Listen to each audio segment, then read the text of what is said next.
She's a first-gen Latina, a mother of six, and a founder building in the future of AI. But her story is not just about technology. It is about preparation, resilience, and the courage to build something hard when there is no clear blueprint. Today on Desktime Stories, I'm joined by Sandra Sertel, a first-gen Latina founder in the San Francisco Bay Area, a former enterprise sales leader at Oracle and LinkedIn, and the founder of Tzun, a company building forensic evidence infrastructure for AI-assisted decisions. Sandra is also a fabulous abuela, or fabuela, a board member at Centro de la Raza, and a leader who speaks openly about AI governance, human oversight, immigration justice, and what it means to build with accountability. In this conversation, we talk about the parts of success we do not always talk about, the advice that only makes sense years later, the weaknesses that become strengths, and the kind of leadership that makes people feel safe enough to tell the truth. Hello, I'm Luisa, and today I'm joined by Sandra Sertel. Sandra, welcome to Desktime Stories. Thank you for having me. Thank We're you. so thrilled. But Sandra, I am so excited to have you. Before we get into the deeper questions, I want to give people a quick sense of your journey because your path has so many layers: enterprise sales, motherhood, community work, and now building in AI. So give us your own version. What was the thread that took you from Oracle and LinkedIn into building Tzun, and why did accountable technology become the work you felt called to build? Well, first of all, I'm excited to be here too and have this conversation with you. So thank you for having me and holding the space. That's a big intro. So hopefully I can live up to the For hype. sure. Well, I think every single experience that you have ever had builds into the human that you are today, good or bad. I was first gen Latina. My parents immigrated here. I was the eldest daughter. I was the caregiver at a shockingly young age. And so I learned a lot around being resilient, being resourceful, and doing a lot with very little and navigating the unknown. And so I really do feel that throughout my life, that followed me into my corporate world and job because it colored the way I viewed the world, how I viewed solutions or problems or gaps.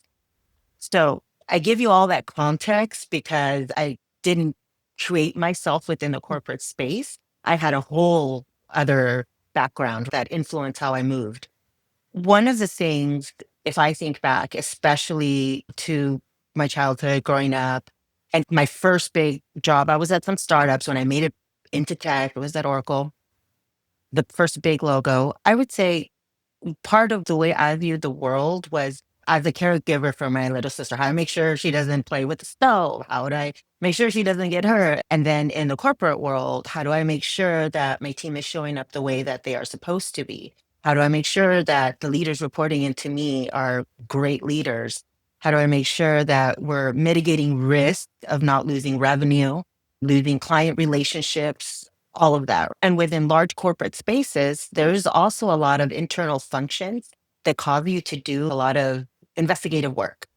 So I really do feel that thread for me got even bigger there at Oracle, and it helped me as I move along every role that I had. So it's not just mitigating risk, but it's also thinking ahead. So you fast forward decades building and leading teams. I think right now we're all in a very unknown, unstable time. People don't know if they're going to have their jobs, et cetera. And so for me, it happened in May 2023 when I was at LinkedIn. And at the end of 2022, they were having big layoffs. So it finally hit me. And of course, I was devastated because I really enjoyed working there. But then once I started filling my cup, I got over the sadness because there's a whole nother conversation we can have around losing identity when you lose your job, all of that, right? But once I got over that and I started focusing more on my family and filling my cup, spent way too many hours and way too much money at plant nurseries. So I filled up my yard and backyard with all I love beautiful it. things. And so then I didn't have the weight of the Mhm. stress of all these other people. It was just making myself happy and my family happy and focusing on that time on that. That my brain finally started opening up around like, wait, what do I Mm. want? What do I want to do? And my answer was, I do not want to go to corporate right now. So, ¿qué Mhm. más?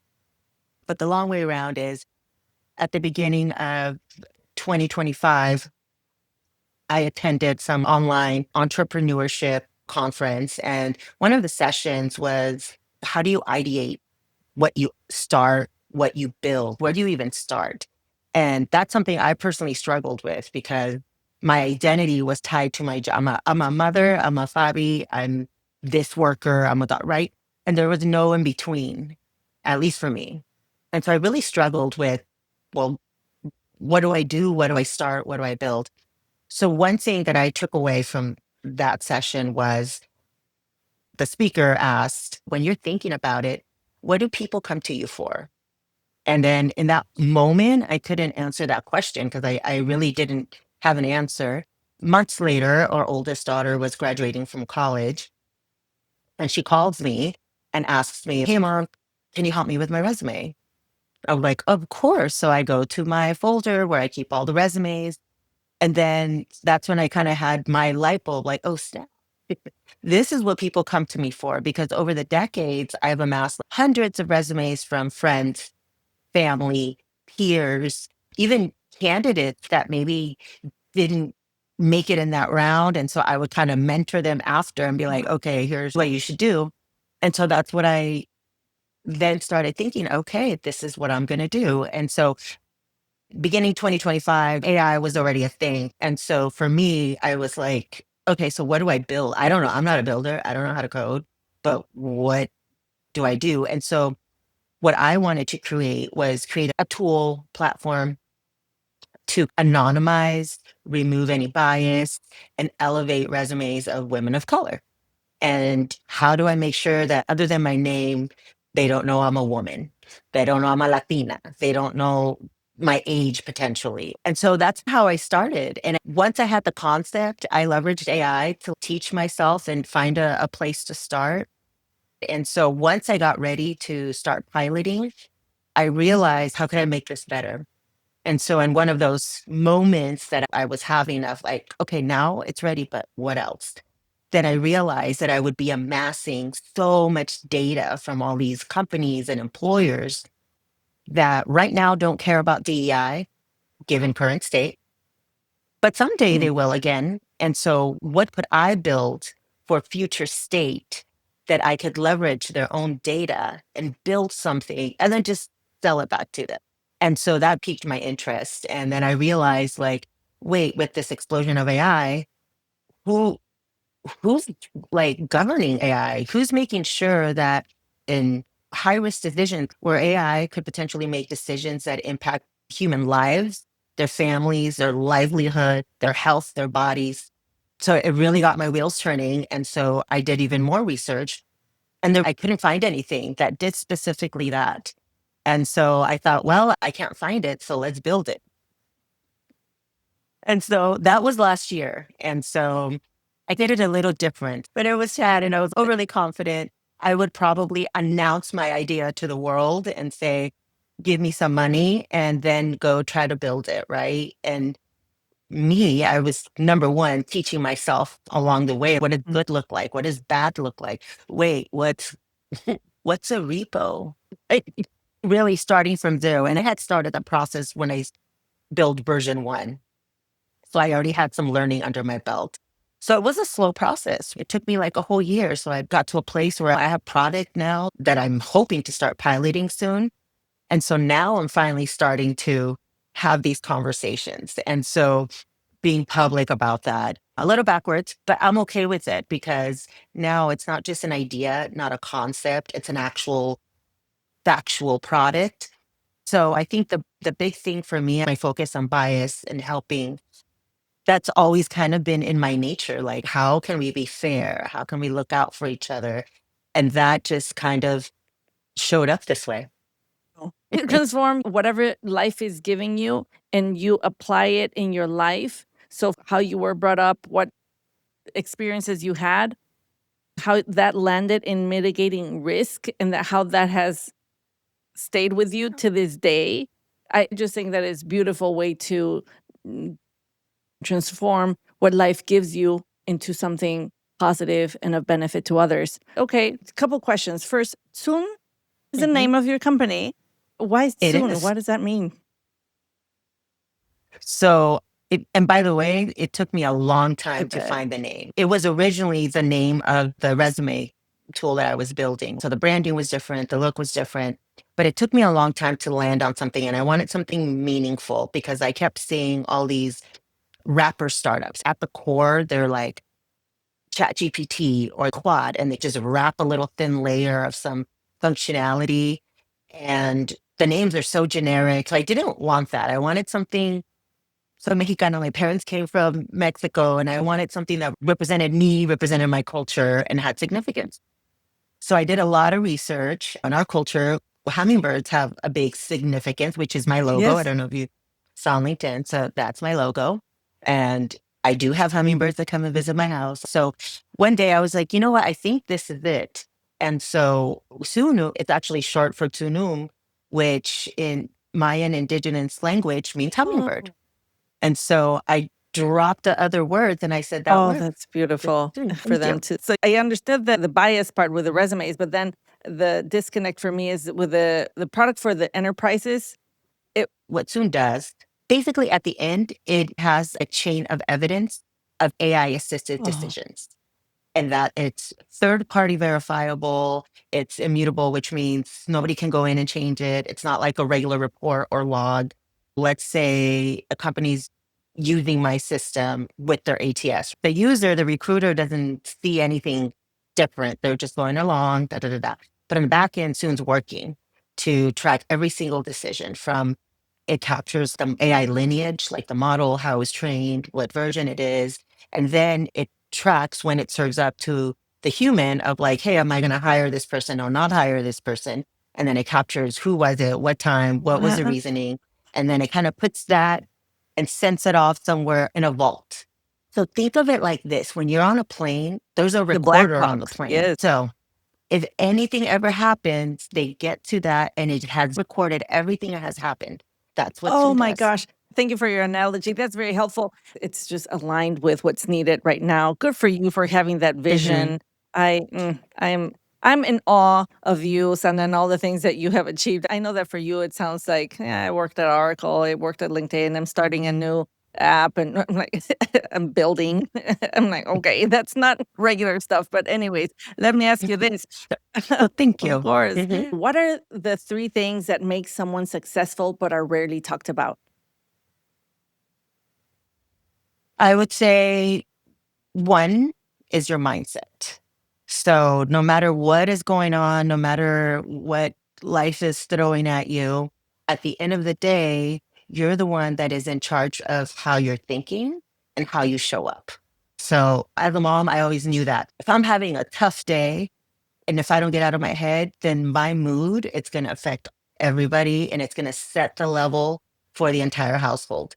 Transform that nervous energy into excitement. So it's being very conscious of my mindset, and not that you're always happy and everything's fine, but if you're allowing like the big stuff to always get in the way, then you don't move ahead and you get a little stuck, and it might take you a little longer. So if you can recalibrate, even just for that moment, just to get that one thing done, that'll help you really push through. So that's one thing.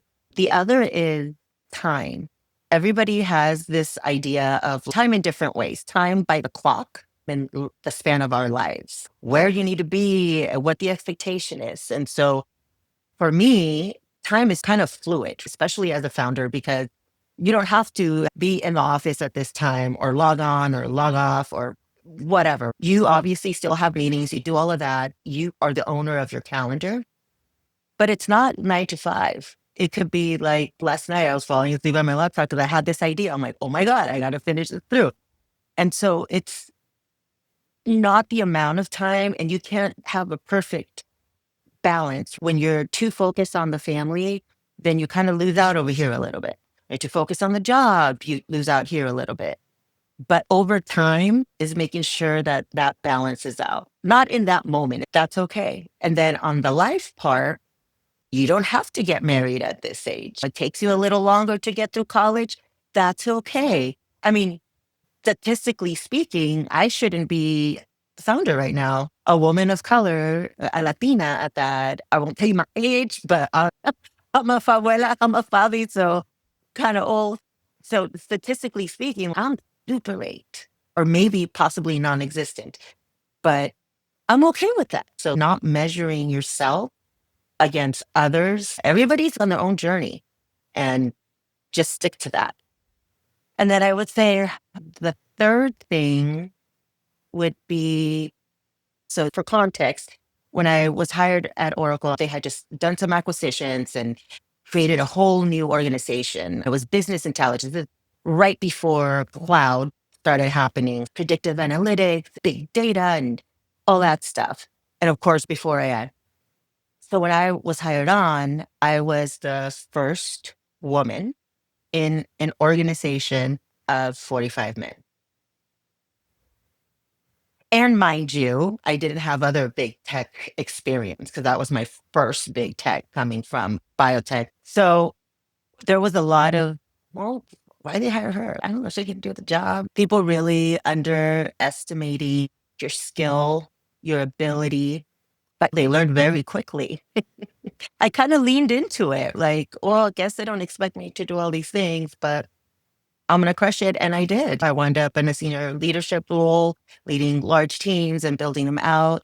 And so a lot of times we kind of dwell, I think this goes back to my mindset on the negative part, like, oh, we're so underestimated. And then you get those little microaggressions here and there, either from your leaders, from your peers, whatever. And sometimes it's a lot and it's okay to sit in the mess, but you have to get up. It's not like, oh, I'm going to show them. No, it's more of being introspective and having that help you show up in a better way. So unfortunately, I had to prepare extra. I had to do a little more here and there, go above and beyond. But then that created my brand with everybody. And over time, it was like, oh, snap.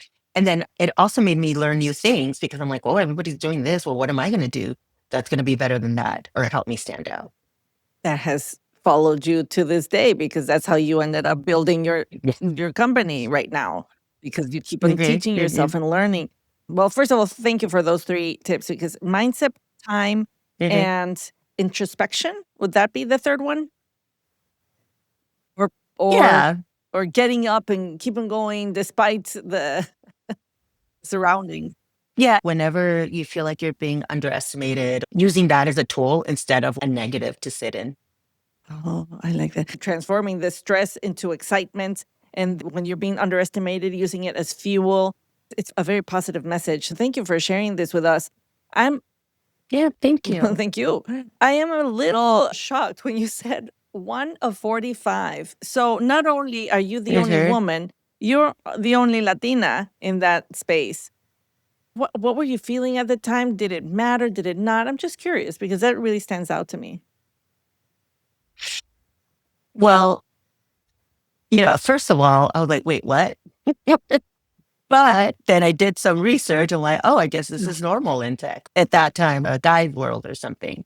But for me, it was about, okay, who do I need to Mm. connect with to help me and maybe help me ramp up? Because I also had to learn a lot about our solutions, our tech, and all of that, and how it integrates and deployments and talking to CTOs, which I didn't know the language. So I had to do a lot of learning. But it was also people in my organization could help me with the product set. Like, hey, I heard you on that call. Let me give you a little bit of feedback or something like that. So making connection and being vulnerable with others, like, hey, I need a little help here. Can you help me? And guess what? People are willing to Mhm. help you. If you even say, hey, I'm thinking of positioning this like this, what do you think? But you come prepared, right? You don't just say, what do you think I should do? You're like, okay, this is very specific, very quick. So connection within the team, but then also connection outside. So I started thinking like, I cannot be the only woman in the entire organization, right? I could see women here and there. So how am I going to connect with them? How am I going to, where's the Latino side? For me, it was like, how do I find my people and connect with them? So they did have a Latino ERG and they had a women's group, Mm. OWL. And so I was like, all right, I'm showing up. And so that's how I made connection with other people. And I made friendships that I have till this day, which is really interesting with some Latinas. with the women leaders. And so that really helped me survive in some ways. And then once I became a little more tenured there, and I felt not that I knew everything, but I just felt like, okay, I know how things work here now and I know how things move. It was, all right, so how could I help other women like me that are coming and feeling a little lost? And so I started notice over the years, they got the message. They're trying to hire more women. They're trying to hire more Black women, more Latino women, underrepresented. So to me, it was like, how can I connect with them and check in, especially the younger ones, right? Because they don't know how to navigate and they don't know where to go or who to ask. I appreciate you sharing this on this platform because it might not occur to all of us to do that. I can tell you in my experience, I continue to be the only Latina in whatever room I am. I don't know that I think to connect. I do the opposite. I isolate. And I try to I think I've gotten used to it, so I don't think about it anymore. But I don't know how beneficial that is anyway. So I'm trying to say is thank you for sharing about the importance of connecting, being vulnerable, and then almost like Mhm. passing on or paying it forward by helping others and Mhm. continue that thread. The other thing that I think it's interesting to point out is that, especially at startups, they're not just going to have diversity Mhm. hires, they're going to hire the best of the best. And how wonderful that they're also being intentional about getting the best of the best in a variety of colors and shapes and sizes Mhm. and whatnot. So that's hopeful to hear. Yeah, good. Thank you. All right. What is one part of yourself you once thought was a weakness, but now see as a strength? For that one, and I would have to go back. So just because I was trying to connect with people, no matter what the spaces I was in, did not mean that they were number one genuine or that they really wanted to connect with me. And so I'm an energy person. I don't know how to explain it. It's more like a vibe, right? And I'm sure you feel it. You meet someone and you can tell, like, oh, something's off. For me, that's very, very high. And so what I really struggled with was dealing with people who were like, oh, yeah, I'm going to help. Oh, I'd love to help you when I know that they're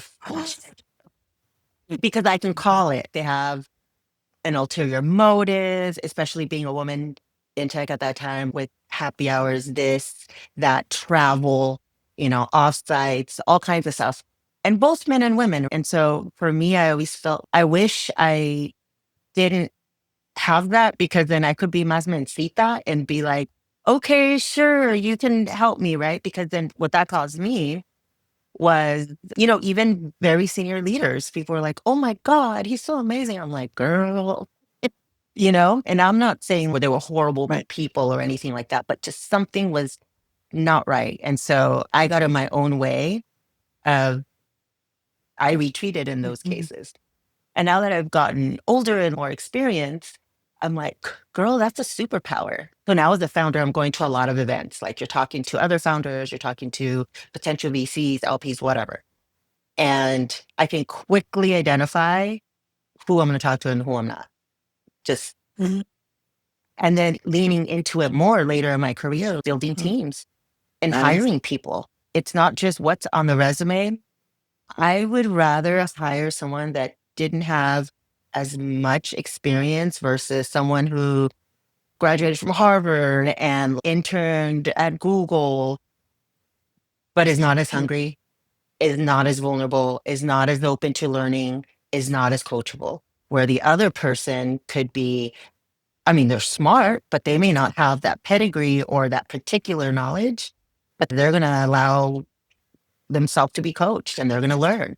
And so through that, there's been some rock stars that have come across my path because I bet on some people where I just felt like, okay, yeah, I don't know what it is about you, but you're going to do great here. Oh, Let's that is go. certainly. Do you have a story of a time when you didn't listen to your gut or your vibe? Well, I was already in a senior leadership role. This one manager on some other team. A lot of companies are divided by product and solution set. So then when you're working on really big deals, you have to deal with other teams and other sellers, et cetera. Actually, he wasn't a manager. He was a sales guy.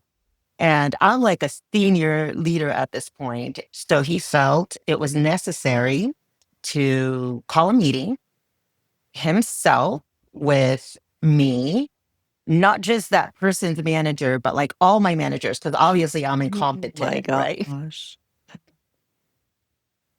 And I walked in and I sat down and then I kind of looked at the clock. I'm like, where's your boss? What's happening? And what happened is I knew it. I had a deep feeling of like, Sandra, this isn't right. You need to cancel this meeting and not interact. But I didn't listen to myself. And I walked into the meeting, sat down, he ignored my question, and then he proceeded to get super angry, banging on the table, telling me that, because this is a big deal. So yelling at me, telling my managers are crap. And so I literally had to get up. And by the way, I'm flanked by my team and I'm in the middle. I had to stand up and bang my hands on the table and basically tell them, okay, I am not talking to you unless your senior leaders are here. This is over. Don't you ever come talk to my managers. And if you do, I will go straight to your VP and we will deal with it. Wow. And I had to walk out, but I should have trusted my gut because then I wouldn't have had to get into Right. that space. That's not my nature, pero you push the right buttons, y ahí sale. I am an Aries, so what? So, what advice do you have for us, regular people that don't have that superpower, when we have a gut feeling? Because sometimes, in my case, I know I had a very strong one time and I ended up working for the wrong person and it ended up being a mess. Then, what has happened is that now I'm super paranoid because I'm like, well, is this going to be bad? Is this going to be good? So, I second guess myself. I don't, do you have any advice for things to look for or to know when it's a true gut feeling? Well, I think you feel it in your Mm. body. You kind of feel it, and then your spidey sense comes Yeah. out and says, I don't know about that. We all have it inside of us. You just have to listen to it, get out of your head, and just let, okay, something inside of me is telling me maybe I should not show up to that, or maybe I shouldn't return that call, or maybe whatever that is. And I think just making space to tap into that because it works for a lot, like meeting a stranger on Mm. the street. What is their vibe, especially for us women? Is it safe? Should we have this conversation? So that's very much a skill we all need to hone in I on. agree. I think that's excellent advice. I know I put myself in a very bad situation recently. I was in Victoria, Canada, and all of a sudden I go into the elevator and there's these two strange young men that I think they were on something. But I could have not stepped into the elevator with them. Right away, I could tell something was off. And still, I went inside. I'm like, oh, why do I do this? Like, why do I not? Like, nothing Well, happened. see, you have Yes, but it. then I don't listen Right. to it. So anyways, okay, I have Well, there it is. You have it. You just need to listen yes, to it. I ran Yeah. away quickly after I got out of that elevator, and so I was fine, but yeah. Have you ever received advice that you did not understand when you received it until later? And if so, what was it? Yes. Decades ago, I had a coworker, a blonde, blue-eyed, but habla español. She lived in Italy. She lived in Spain, and she's the biggest Mm, ally, right? And so she was at the time more senior than me, and we created a friendship.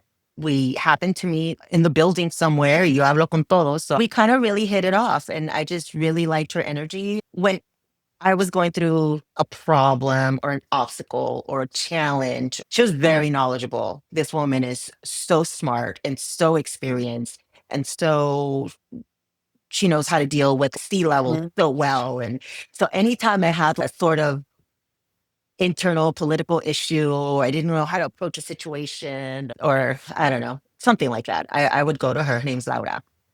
I'm like, Laura, can I come chat with you? Yes. And so I would go chat with her. And she would listen, and then she would give me a couple of pieces of advice for that given situation. But then she would tell me, like, Sandra, remember, you're a very, very powerful, intelligent, and successful Latina.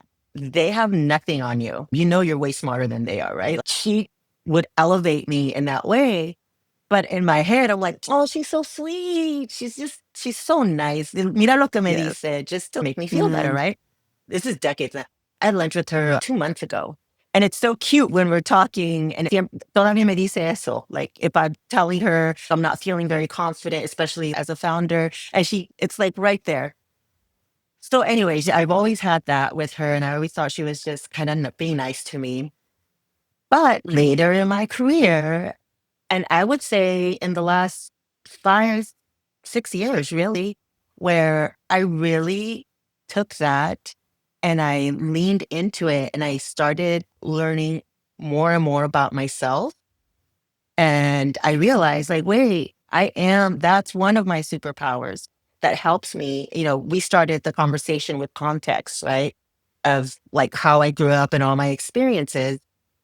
And a lot of people in those rooms don't have that. So they don't know how to problem solve on the spot. They don't know how to find the loops in the system to put things through. They don't know how to leverage certain relationships, even if it's, the lowest level on the totem pole to help you push things across the line, right? So it wasn't until I would say later in life, recent years, where I'm like, oh my God, it's like she's right. It's been sitting there the whole time. But I personally didn't really take it in and sit with it until later. And once I started doing that, I really started viewing my business in a whole different way. And just the way I showed up and the way I strategically pushed back also kind of changed a little bit. And so now if you look at my LinkedIn profile, you'll see back in the day now that it was really quiet on there. I don't post anything. And it really wasn't until recent years that I started leaning into that superpower where I started being more vocal about it. It's not about, oh, look at me, this is what I'm doing. For me, it's like so that other people, otras mujeres could see it and be like, oh, dang, if she could do it, I could do yes. it, and help them do that. So for me, it's all about just visibility. And so they could see themselves in someone doing something that maybe they think they can't. I'm so inspired right now. I think that a lot of people can resonate with that, not feeling the confidence. One mentor that I've had for decades now, he hired me for my first leadership position. I asked him, "Why did you hire me?" And he gave me the reasons, Yeah. and I was like, "Oh, that's neat. I don't feel that." And now that I hire other people where I see that in them, I'm like, "Oh, now I get it." When you see it in others, it's Yes. easier, but it's harder to see it in Yes. yourself. And you got to wonder, how might my life would have been different had I believed that I was all that sooner? Mhm. Yeah. Not just in the workspace, but the way we show up in every aspect of our life. What if it was always with that confidence? But I can't chase the past. And we talked about time.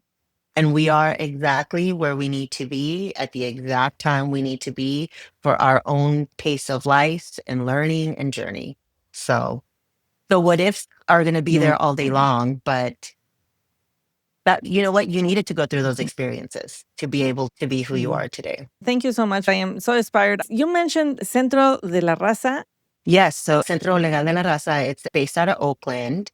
It is a legal organization focused only on three things: immigration, tenant rights, especially for lower income, people of color, and worker rights. They also have a youth law Whoa. academy. They have helped create a rapid response system in a tri county area. So if something happens with like ICE check ins, or if somebody sees somebody being taken by ICE, they can call this Uh-huh. number and they actually send someone. It's a 24-hour Wow. hotline rotated between the different counties. And it's a huge resource and help that they've been doing for the community and giving back, helping people navigate even once they're in the detention Oh. centers, helping them get out. Oakland has a high Latino and Black Mm. population, and they help them with that as well. They're doing really, really important work. So if anybody wants to, I'll put the plug in, donate or Mm. find out or volunteer, yeah, look them up. Centro out of Got Oakland. it. Thank you. We'll make sure to add those in the show notes. Okay. If you were to leave a note on somebody's desk with a positive message, what would it say? I would say siempre puedes, like you always can, and you are more than enough. I think those two things, because a lot of times I think we get in our own way, and so we don't think we're confident enough, knowledgeable enough, we're all those things. So if we believe we are more than enough and like, hey, I'm completely capable, like, yes, that would do one hurdle. And then the other one is, I think also ties to that is like, yes, you can, tú puedes. You absolutely can. You got it in you. Whatever your journey is, your ancestors, your parents came here. So we come from a very strong line of like warriors and all of that. So it's like you are representing them in a way that they couldn't. They made so much sacrifice for you. So if they can do it, you absolutely can. I love that. Very inspiring. And I Yeah. am going to write myself that note for sure because I need to hear it very often. We all do. We all Sandra, do. where can people find you? Well, you can find me on LinkedIn. I have a new newsletter there. Follow me. I am happy to connect with some people and chat. I write about, what it's like being a Latina in tech and now what it's like building in this world and some other thoughts here and there. But yeah, you can find me there. Well, I know that I read your latest publication and I was feeling a little bit of anxiety because you had a deadline at 11:59 and you submitted the thing at 11:57. I'm like, oh, will she make it? Yeah, It was a really great piece. I Yes, did. yes. Congratulations. Well, Thank you. is there Thank anything you. else that you'd like to share before we say goodbye? Well, first of all, I want to say thank you. Thank you for having me on. It's been such a fun conversation and learning about you too. And I want to say thank you for being vulnerable because you shared some little pieces here and there. And so thank you for that. And I think especially in this time, we need each other. Even if we don't know each other, we need to support our community one way, shape, or other. However, we got to show up. And comunidades, basically. That's my last comment. And you sure are doing a lot to contribute to that. And I thank you because you're a great example for us. So we hope you will join us again soon to continue to inspire us and help us grow and move forward together. Awesome. Thank you. And thank you for listening to Desktime Stories. I hope today's conversation gave you one idea, one lesson, or one question you can carry into your own work and life. If it helped you, share it with someone who may need it too. You can find Desktime Stories on YouTube and anywhere you get your podcast. Until next story.